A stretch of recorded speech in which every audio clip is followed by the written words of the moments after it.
एक Subway station के नीचे द क्रीपर्स नाम के दोस्तों का एक ग्रुप लाइव स्ट्रीमिंग कर रहा है। दरअसल ये लोग अपने व्यूअर्स के लिए बेहद खतरनाक और रहस्यमयी जगहों पर जाने के लिए जाने जाते हैं। आज ये ग्रुप एक अंडरग्राउंड स्टोरेज यूनिट की तलाश में निकला है ताकि कुछ नया खोज सकें। तलाश करते हुए उन्हें एक अंडरग्राउंड कमरा मिलता है जिसकी दीवारों पर दुनिया के सबसे महान ग्राफिटी आर्टिस्ट बास्कियात की एक बहुत ही मशहूर पेंटिंग बनी हुई है। यह बात जानते हुए कि इस आर्ट का एक छोटा सा टुकड़ा भी लाखों डॉलर में बिक सकता है। ग्रुप का एक मेंबर जेडी उसे दीवार से निकालने की कोशिश करता है। बाकी लोग उसे रोकने की कोशिश करते हैं और याद दिलाते हैं कि अपनी खोज से किसी भी चीज को चुराना उनके उसूलों के खिलाफ है, लेकिन जेडी किसी की नहीं सुनता और पेंटिंग निकालने में लगा रहता है। इस बात पर रिक को बहुत गुस्सा आ जाता है और वो जेडी को जोरदार मुक्का मार देता है। तभी बाकी लोग बीच बचाव करने आ जाते हैं। क्योंकि रिक ग्रुप का लीडर है, वो फैसला लेता है कि जेडी अब उनके ग्रुप का हिस्सा नहीं रहेगा। अपने हाइड आउट ठिकाने पर वापस आकर डायना बहुत निराश है क्योंकि उनके पिछले वीडियो पर सिर्फ HD व्यूज ही आए हैं। यह देखकर पूरा ग्रुप अपनी एडवेंचर और फिल्म मेकिंग की काबिलियत पर शक करने लगता है। अचानक रिक उन्हें द पैरागॉन नाम के एक सुनसान और वीरान होटल का नक्शा दिखाता है। वो बताता है कि 90 के दशक की शुरुआत में इस होटल का मालिक एक गैंगस्टर हुआ करता था जिसने अपने $30 मिलियन इसी बिल्डिंग में कहीं छिपा दिए थे। लेकिन एक बहुत बड़ी दिक्कत है। दरअसल आज तक जो भी उस पैसे की तलाश में उस होटल के अंदर गया है वो कभी लौटकर वापस नहीं आया। वहाँ की एक मशहूर कहानी के मुताबिक उस होटल में एक रहस्यमयी साया या कोई भयानक चीज रहती है जिसे मेहमान बिल्कुल भी पसंद नहीं है। हालांकि यह सब सुनने में बहुत खतरनाक लगता है,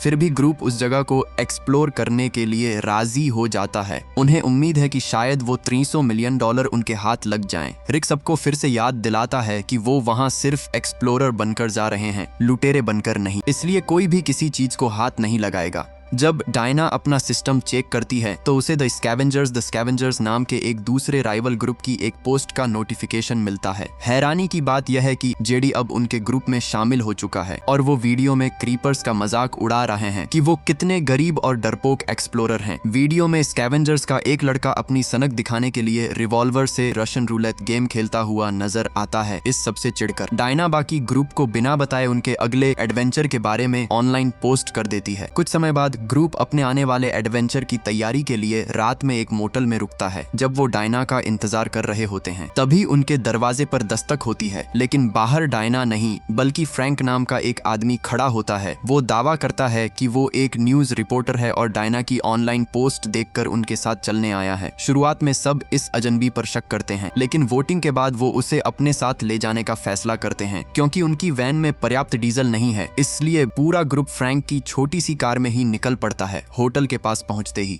ग्रुप को एक चेतावनी वाला बोर्ड दिखता है जिस पर लिखा है अंदर जाना मना है, लेकिन वो इसे नजरअंदाज करते हैं और ताला तोड़कर एक सुरंग के रास्ते बिल्डिंग में घुस जाते हैं। बदकिस्मती से आगे बढ़ने का सिर्फ एक ही रास्ता है और वो है एक गंदे सीवेज पाइप के अंदर से। ग्रुप आगे बढ़ ही रहा होता है कि अचानक उन पर चूहों का एक झुंड हमला कर देते हैं। वो जल्दी से खुद को ढक लेते हैं और तब तक बिना हिले डुले खड़े रहते हैं जब तक सारे चूहे वहां से चले नहीं जाते। पाइप से पाइक बाहर निकलते ही उनके सामने एक और मुसीबत आ खड़ी होती है। होटल के अंदर जाने का रास्ता एक लोहे के गेट और ढेर सारे सामान से ब्लॉक है। डायना दूसरा रास्ता खोजने की सोचती है, लेकिन तभी कोरा अपने एक टूल से जंजीरों को तोड़ देती है और अब उनका रास्ता साफ हो जाता है। ग्रुप किसी तरह होटल के रिसेप्शन तक पहुंच जाता है और वहां तस्वीरें खींचने लगता है। कैमरे की आवाज से वहां मौजूद पक्षी घबरा जाते हैं और उनका एक झुंड तेजी से उड़ने लगता है। इस अफरा तफरी में एक भारी झूमर सीधे उनके ऊपर आ गिरता है, लेकिन गनीमत रही कि कोरा फुर्ती से पीछे हट जाती है और बाल बचती है। दूसरी तरफ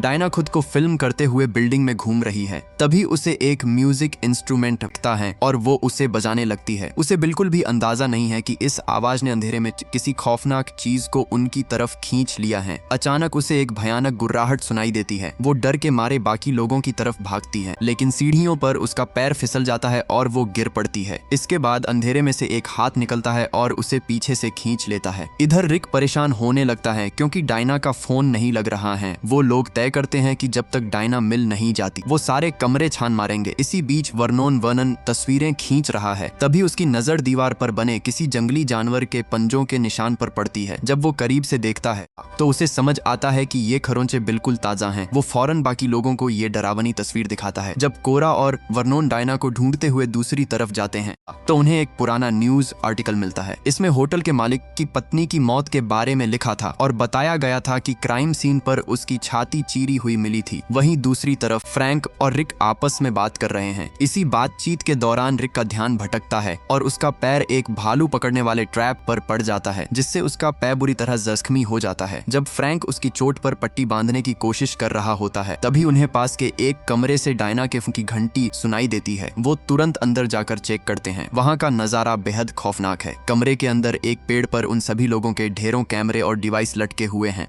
जो पहले कभी इस होटल में आए थे। आखिरकार रिक को डायना का फोन मिल ही जाता है। फोन अनलॉक करती स्क्रीन पर डायना के पकड़े जाने से ठीक पहले का वीडियो चलने लगता है। ग्रुप फौरन पुलिस को बुलाने का फैसला करता है, लेकिन रिक कहता है कि जब तक पुलिस यहाँ पहुंचेगी तब तक बहुत देर हो चुकी होगी। उन्हें हर हाल में डायना को खुद ही ढूंढना होगा और इस बिल्डिंग से बाहर निकलना होगा। रास्ते में जेडी अचानक से कोरा को डराता है, जिसके बदले में कोरा उसके चेहरे पर एक जोरदार मुक्का जड़ देती है। तभी उन्हें एहसास होता है कि स्कैवेंजर्स के ग्रुप ने उन्हें चारों तरफ से घेर लिया है। स्कैवेंजर्स का लीडर टॉड है, जो उनसे उस $300 मिलियन के ठिकाने के बारे में पूछने लगता है, लेकिन ग्रुप कहता है कि उन्हें नहीं पता कि पैसे कहाँ हैं। टॉड को उनकी बात पर यकीन नहीं होता और वो कोरा को नुकसान पहुंचाने की धमकी देने लगता है। मामला बिगड़ता देख फ्रैंक आगे आता है और उन्हें समझाता है कि वो यहाँ सिर्फ अपनी पत्नी की तलाश में आया है, जो एक रिपोर्टर थी। वो अपने एक साथी के साथ इस बिल्डिंग की कहानी कवर करने आई थी, लेकिन फिर दोनों अचानक गायब हो गए। लेकिन टॉड को इस कहानी से कोई मतलब नहीं है। वो कोरा के पास जाता है, लेकिन कोरा उसके मुख पर थूक देती है। जब टॉड अपना चेहरा पोंछने की कोशिश करता है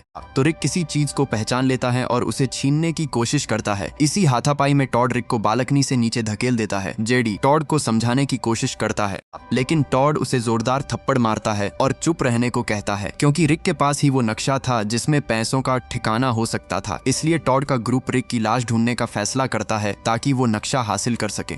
आगे बढ़ते हुए ग्रुप एक रास्ते पर पहुंचता है जहां बीच में एक बड़ा सा गड्ढा है जो उन्हें रिक के शरीर तक पहुंचने से रोक रहा है। कोरा अपनी फुर्ती दिखाती है और छलांग लगाकर आसानी से दूसरी तरफ पहुंच जाती है, लेकिन जब वो लाश को चेक करती है तो हैरान रह जाती है। वो रिक नहीं है बल्कि किसी पुराने टूरिस्ट का कंकाल है। यह देखकर टॉड अपने साथियों को आगे बढ़ने के लिए कहता है और कोरा को वहीं अकेला छोड़ देता है। रास्ते में टॉड के ग्रुप को कमरा नंबर 733 से कुछ आवाजें सुनाई देती हैं। उन्हें लगता है कि शायद वो डायना होगी, इसलिए वो कमरे में घुस जाते हैं। कमरे के अंदर एक पुरानी अलमारी है। टॉड का एक साथी इस उम्मीद से उसे खोलता है कि शायद अंदर नोटों की गड्डियां होंगी, लेकिन अंदर सिर्फ पुराने कपड़ों का ढेर मिलता है। ठीक उसी पल एक हाथ उसे छूता है और वो डर के मारे उछलकर पीछे आ गिरता है। कपड़ों के पीछे छिपी वो औरत असल में वही फोटोग्राफर है जो फ्रैंक की पत्नी के साथ आई थी। वो किसी चीज से बुरी तरह डरी हुई है और कांपते हुए कहती है कि वो सब यहाँ मरने वाले हैं। टॉड अपने साथी को खिड़की के पर्दे गिराने के लिए कहता है और अपना नाइट विजन गियर पहन लेता है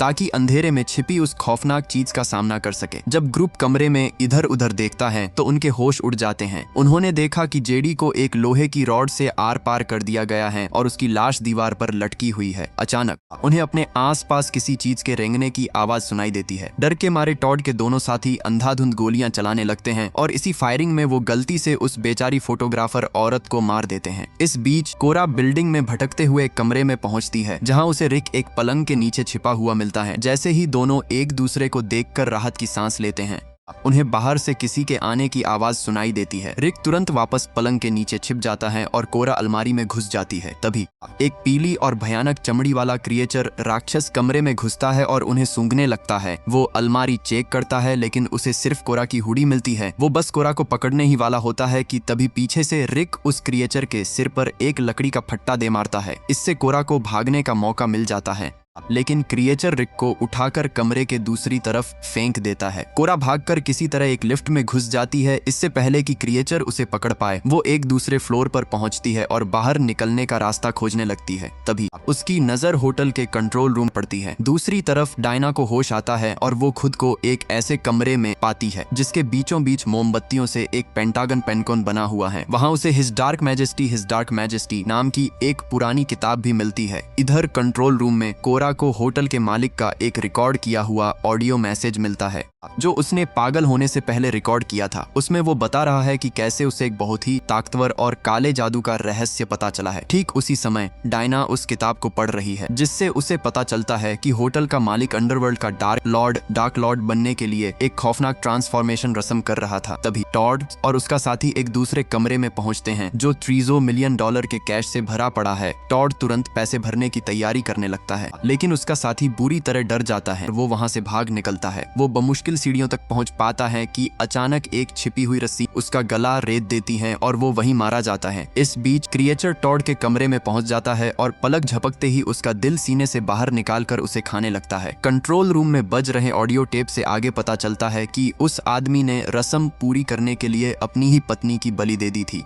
लेकिन वो रस्म काम नहीं आई। अब वो सालों से एक ऐसे परफेक्ट होस्ट इंसानी शरीर की तलाश कर रहा है जो उसे पूरी तरह से एक डार्क लॉर्ड राक्षस में बदल सके। जब उसे वो शरीर मिल जाएगा तो वो अपनी आत्मा को उसमें मिलाकर एक अमर राक्षस बन जाएगा। ठीक उसी पल वो पीला क्रिएचर डायना के ठीक पीछे आकर खड़ा हो जाता है। इधर फ्रैंक और वर्नोन उसी रास्ते पर आ जाते हैं जहाँ टॉड के साथी का गला कटा था। गनीमत रही कि उन्हें वो जानलेवा रस्सी समय रहते दिख जाती है और वो मरने से बच जाते हैं। कोरा उन्हें सीसीटीवी कैमरे में देख रही है इसलिए वो तुरंत वॉकी टॉकी पर उन्हें आवाज देती है। वो उन्हें चेतावनी देती है कि वो पीला राक्षस सीधा उन्हीं की तरफ आ रहा है। ये सुनकर दोनों वहां से जान बचाकर भागते हैं और खुद को बचाने के लिए हथियार ढूंढने एक किचन में घुस जाते हैं। कोरा की मदद से दोनों को एक लिफ्ट शाफ्ट मिलता है जिसे खींचकर उन्हें दूसरी तरफ जाना है। फ्रैंक वर्नोन से कहता है कि वो पहले ऊपर जाए और सुरक्षित पहुंचने के बाद शाफ्ट को वापस नीचे भेज दे। जैसे ही वर्नोन ऊपर पहुंचता है फ्रैंक तुरंत शाफ्ट को नीचे खींचता है और अंदर घुस जाता है। वो तेजी से ऊपर जाने की कोशिश करता है लेकिन इससे पहले कि वो बच पाता वो क्रिएचर वहां पहुंच जाता है। जब फ्रैंक को लगता है कि अब कोई रास्ता नहीं बचा तो वो वर्नोन से केबल काटने को कहता है और खुद शाफ्ट से बाहर कूद जाता है जिससे वो राक्षस शाफ्ट के साथ सीधे नीचे खाई में गिर जाता है। इसके बाद कोरा की मदद से फ्रैंक को एक कमरे में अपनी पत्नी की लाश मिल जाती है। वो टूट जाता है, कुछ पल उसे देखता है और आखिरी विदाई देते हुए उसे चूमता है। इसके बाद वो कंट्रोल रूम में बाकी लोगों के पास पहुंचता है जहां सब मिलकर डायना को बचाने का प्लान बनाते हैं। वहीं दूसरी ओर डायना अब इंतजार करके थक चुकी है और वो राक्षस की इस शैतानी रस्म में उसका साथ देने का नाटक करने का फैसला करती है। वो उसी कमरे में मिली शादी की ड्रेस पहनकर राक्षस के पास जाती है और मौका मिलते ही उसके सिर पर जोरदार वार करके वहां से भाग निकलती है। लेकिन वो राक्षस चारों पैरों पर दौड़ सकता है जिससे उसकी स्पीड बहुत तेज हो जाती है और वो डायना के करीब पहुंचने लगता है। ठीक उसी वक्त फ्रैंक वहां पहुंच जाता है और सीधे उस राक्षस पर छलांग लगा देता है। इस हाथापाई में दोनों रेलिंग से नीचे गिर जाते हैं। नीचे गिरते ही वो राक्षस पेड़ की एक नुकीली टहनी में आर पार हो जाता है लेकिन फ्रैंक की भी ऊंचाई से गिरने के कारण मौत हो जाती है। फ्रैंक की मौत का शोक मनाने के बाद डायना तुरंत रिक को ढूंढने निकल पड़ती है। हैरान करने वाली बात यह है कि रिक अभी भी जिंदा है और दोनों एक दूसरे को देखकर गले लग जाते हैं। बाद में